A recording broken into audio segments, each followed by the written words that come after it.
Hello and welcome to MalMakes. Today we're painting Blackreach from Skyrim. This is the full version. If you're interested in the time-lapse, you can click on the card here. Otherwise, let's get started. I think Blackreach is the most unique area in Skyrim. There's nowhere else like it. Like, some of the caves are all kind of similar, but this area is super unique. So I've drawn it out. I actually loaded up the game because it's been forever since I've played Skyrim, and I walked around and I took screenshots to kind of get some reference ideas, and there's not really a good location where you can see everything that Blackreach has, where you can see the city and the globe and the big mushroom and like just all of these different elements. So I'm kind of taking all of those elements and making up this picture to show everything together. So I'm taking some artistic liberties there. But the first thing I need to do is work on some of this fog that's kind of all in the background here, just to give this a lot of depth. So I'm going to mix up some of the fog colors and start to put it here on the canvas. And I want to make sure that I have everything in the right spot, so I'm going to kind of lightly sketch in some of these items to give myself a good layout.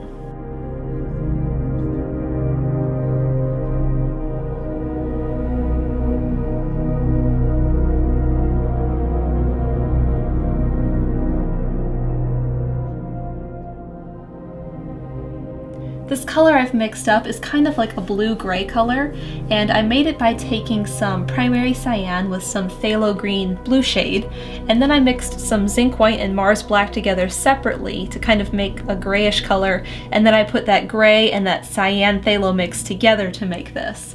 Because I wanted it to be just a little bit greener, and I needed it to be a little washed out with the gray.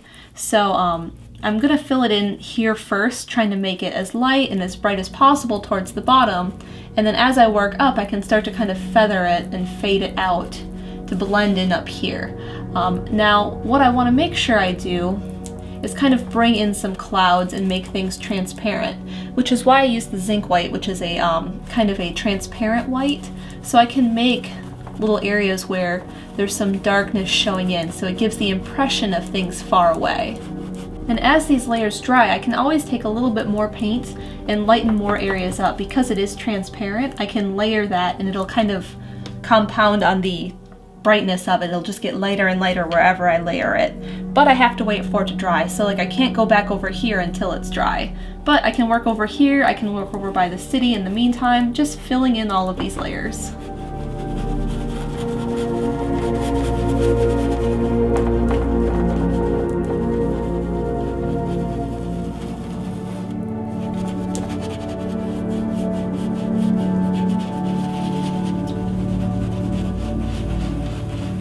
I did the right side first, and I don't hate it, it's just not what I wanted to look like.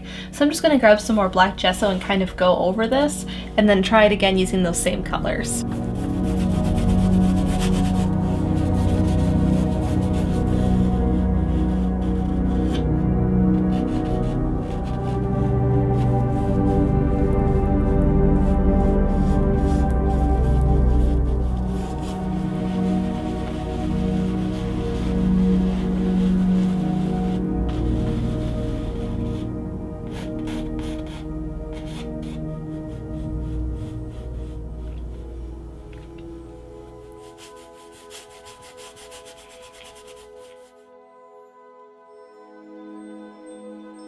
Before I move on to any of the things that are a bit closer, I need to work on doing the glow around the chandelier part. So I figured out the exact size I wanted, and I did that by kind of guessing, and then measuring with my compass about how big that would be, and then drawing a couple different circles in my sketchbook. And I drew them all like concentrically, so there were multiple ones just kind of getting smaller, and then I cut out the biggest one, put it up here, and decided if it was too big or too small, and I decided it was too big, so I cut one of the rings off, tested it, and I did that until I got to the smallest one. Actually, I thought that was the best size.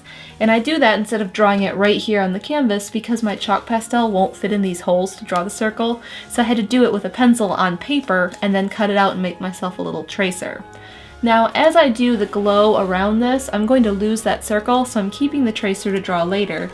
But I'm going to use a light green and kind of bring some glow around this and work into yellow. And then after I do all of that, I can fill in the circle part with kind of the illumination with the yellow and the orange.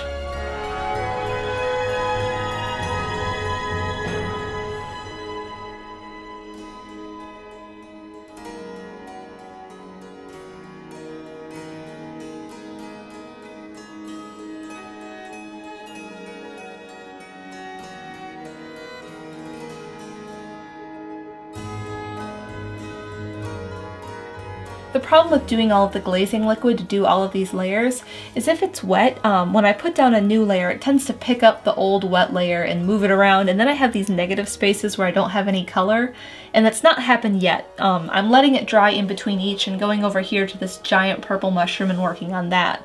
So like I did a layer here and then I worked on drawing. I did another layer and now I'm working on filling it in. So I'm using a dark gray color with a little bit of the same cyan phthalo blue mixture, and I'm just filling that in for this mushroom cap, and I'm going to do that for these little ones too, and for the stem. And I'm just going to kind of fill in everything. There's a lot of purple, so I'll bring in some purple underneath where it's very light inside the cap, and just start to bring in these base colors, and then I can add detail. Like the tops of the mushroom caps have these kind of like glowing spots, and then along the top part here of the top of the cap there is a bit of a highlight, so I'm going to add that in once I do all of the base color.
I've been working on the sun chandelier here, and I started with cadmium yellow, and I used a little bit of orange just to give it some depth in the middle.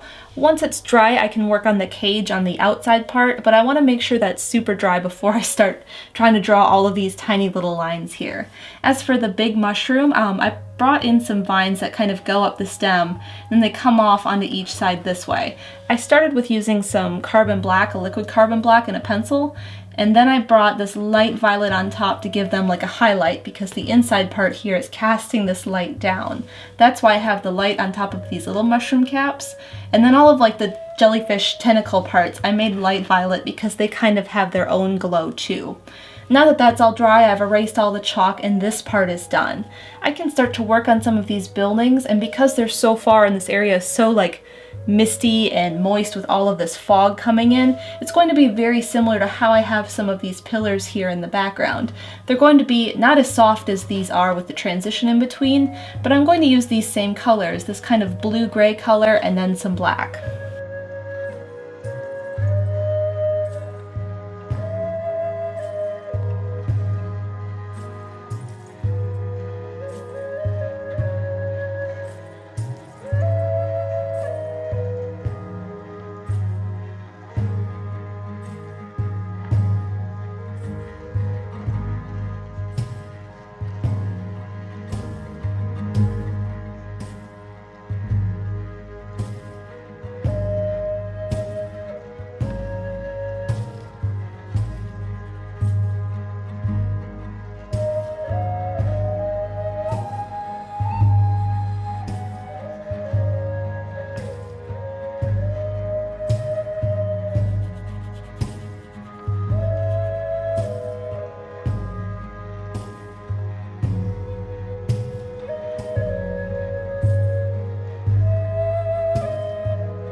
I've been bringing in a lot of detail down here, like in these stairs and in this rock and all of this ground plane, using the same blue that I used up here with Mars Black.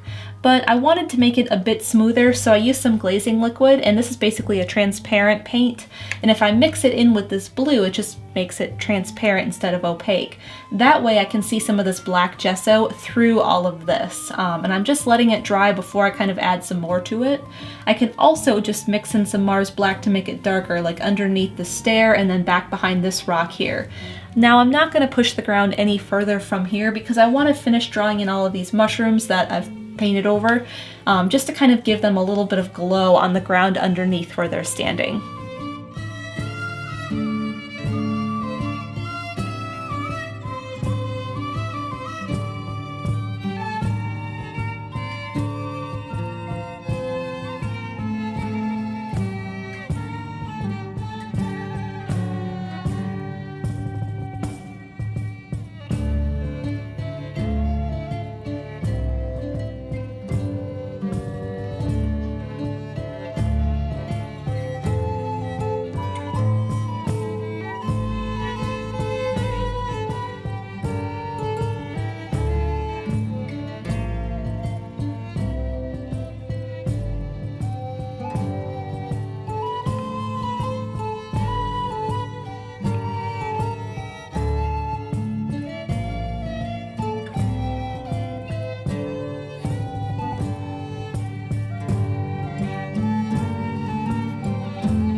These white rocks here are the ones that are kind of purplish and give off a little bit of a glow, and because I want them to be super bright, I marked them in with white paint first. I started to fill in these stairs with some more of these blue colors, and once it's dry I'm going to add a little bit of shading because I think it turned out a little bit too bright. I also started to mark in these bricks where the path is going to go. They're super tiny over here and they're kind of angled a little bit to give them some perspective, and then they just kind of loop around these rocks and go off the canvas on this side. To fill those in, I've mixed up kind of this grayish yellow-green color. I made a yellow-green that's very yellow and added just a little bit of gray into it, and it made kind of this muddy color. And I'm going to fill that in first for these, and I know this is real tiny, but I'm going to fill them in. And then after it's dry, I have the same color with less gray that I can use for a highlight. And then once it's all dry, I'm going to add a little bit of shadow with some black.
For all of these smaller mushrooms, I took this blue and added just a little bit of yellow to it so it was a little bit greener, and then I kind of filled them in solid with all of that. And then I took that same color and added some white to make a highlight and some black to make a shadow so I could start to add some value and detail into the mushroom. For the tops of all of them, I used the lighter colors to kind of do a highlight across the top. and I did kind of like a texture, just kind of tapping it along the rim of each mushroom. I wanted them to all look different, so some are more bell-shaped, some are a bit pointier. You can see the undersides of some, but like not of all of them. Also in the area, there are some that aren't as brightly colored, so I made like some of them a bit darker and then some of them a bit brighter. Now I will be adding some glow. I started to do a little bit like around this one here because it's one of the brighter ones, but I want to get the jellyfish tentacle parts in first. But before I do that, I need to finish these rocks, the ones that are kind of luminescent, because it's going to be behind this one here, so I need to get those done first. So I started by painting them kind of a violet color. It's kind of a blue violet with some gray in it. And now I'm just going to use those same colors with some black and some white just to do some value to give it some depth so it's not this flat color. Once I'm done with that, I can take my chalk and draw in all of the tentacles for these and then paint those.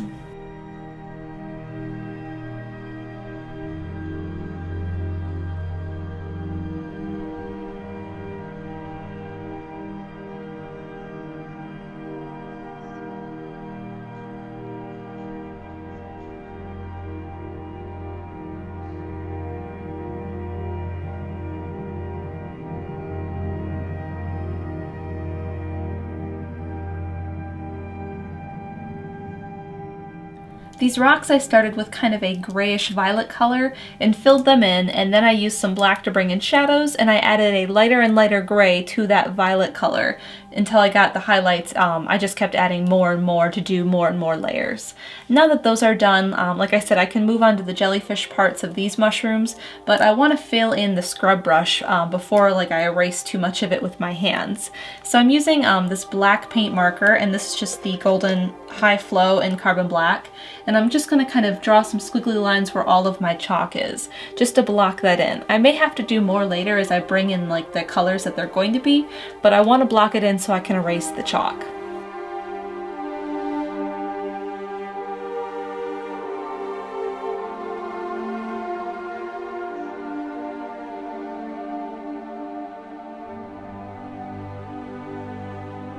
I've drawn in these tentacle pieces with the chalk, but I noticed in the game some of them don't have the dangle parts.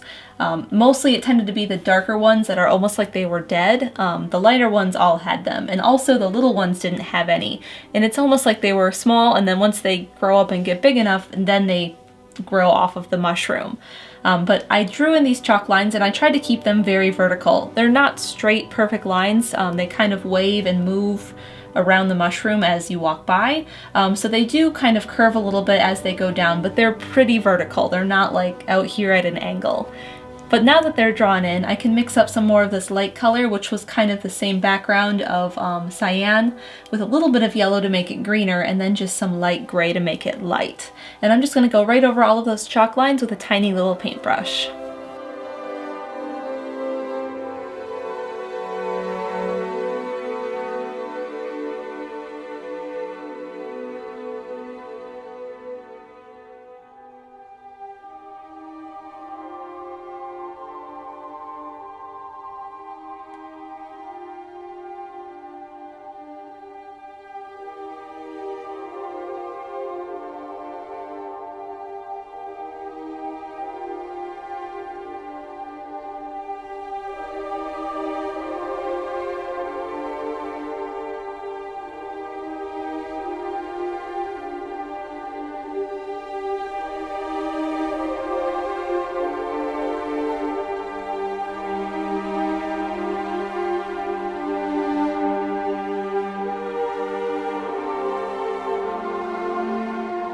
The cage I did in chalk first, and it took a little bit to get right. I wanted to make sure all of the ellipses for like the latitude and longitude were right and they were even with each other. Then I filled it in black, and I'm letting that dry really, really well before I erase the extra chalk, and then I can draw in all of the Art Deco pieces and fill those in black too. In the meantime, I drew some small mushrooms down here and filled them in with the same colors as the big mushrooms. And now I'm working on kind of these brushes that are around. There's a group of them here, these brush grasses, and I drew them in black earlier, and I'm just using some of the lighter colors from the ground and kind of just drawing these like little zigzag lines with my paintbrush just to kind of bring them in and bring some texture to them. Once I'm done with this color, I think I might work even lighter because they are very light compared to the surrounding ground texture.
I've lightened up a lot of things by using some of the lighter colors and just bringing that in here.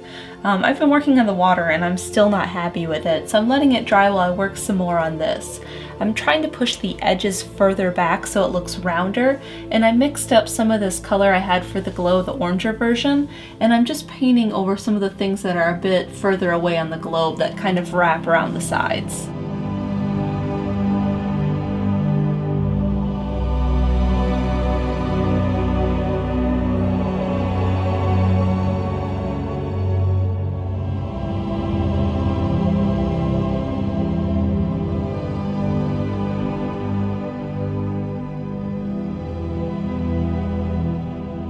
After re-gessoing this in black, I took kind of a darker version of my base blue color and then just kind of brought some of it into the paint just to make it not solid black. And then I took that same base color I have in here with the extra white in it and kind of went along the edges.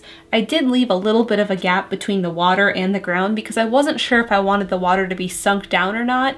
It's not really sunk down in the game, it comes right to the edge of the land. So what I'm going to do is I'm going to take an even lighter version of this, kind of like the one I have here for the highlight, and just highlight the edge of this water and maybe bring a little bit of that highlight on top of the water into more of the body of it.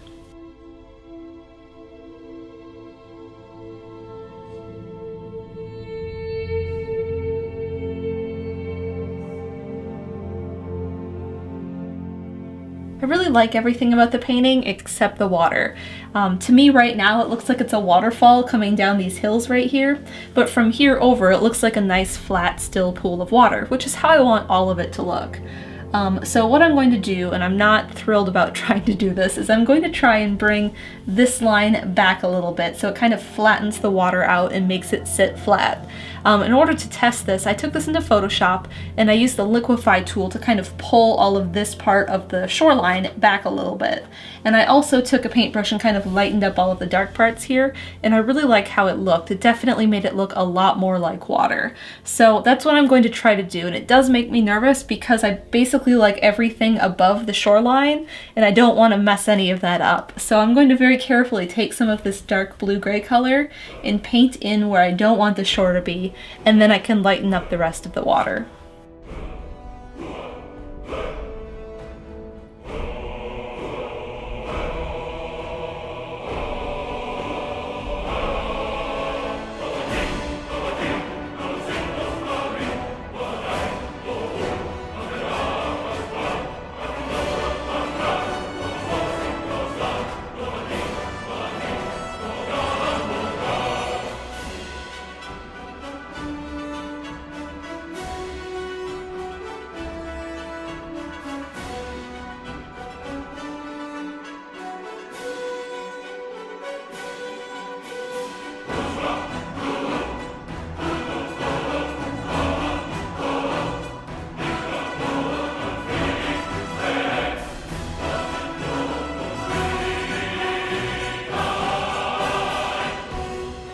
mixed up the shoreline edge, I started by putting the black gesso down, and then I just brought some of these same colors in and blended this into that, just because in case they were a little bit different, then they're just going to fade naturally, and I can't tell a difference, so it worked out really, really good. For the water, I had started to bring in some of the colors, trying to keep my brush very, very horizontal, but it looked like glass or ice, so I started to bring in some of the lights into the shadow and then some of the shadows into the light part to kind of give it these little ridges, like it's flowing down this stream. That way it looks more like water, and it worked out really good. I also took a little bit of the lightest colors and did a little bit here, like in the shadows, and then I mixed up some white just to make it even lighter and did it where the highlight parts are. That way it looks like the water is hitting up against the dirt, so it looks like it's in motion.